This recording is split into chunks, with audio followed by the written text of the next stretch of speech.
శ్రీ గురుభ్యో నమః. శ్రీమాత్రే నమః. ఈరోజు మనం ఇంట్లో దీపారాధన ఎవరు చేయాలి, ఎలా చేయాలనే విషయాన్ని తెలుసుకుందాము. మనం ఈ రోజుల్లో చూస్తున్నట్లయితే చాలా వరకు ఇంట్లో మహిళలే ఎక్కువగా పూజ చేయడం కానీ దీపారాధన చేయడం కానీ చేస్తూ ఉన్నారు.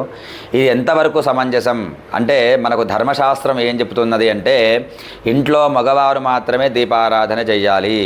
అది ఎలా చేయాలి అంటే 2 ప్రమిదలలో 3 వత్తులు వేసి దీపారాధన చేయాలి.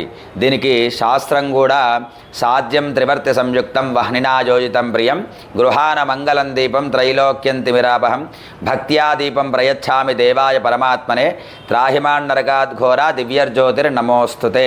సాధ్యం త్రివర్తి సంయుక్తం అంటే 3 వత్తులు కలిపి ఒక ప్రమిదలో వేసి దీపారాధన చేయాలి. అలా 2 దీపాలలో వేసి చెయ్యాలి.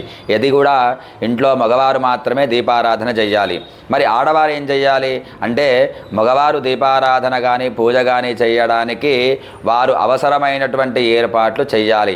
ఆ విధంగా చేసినట్లయితే ఆ ఇంట్లో ఉండేటువంటి లక్ష్మి కొలువై ఉంటుంది. వారి ఇంటికి కూడా అన్ని శుభాలు చేకూరుతాయి. శుభం భూయాత్.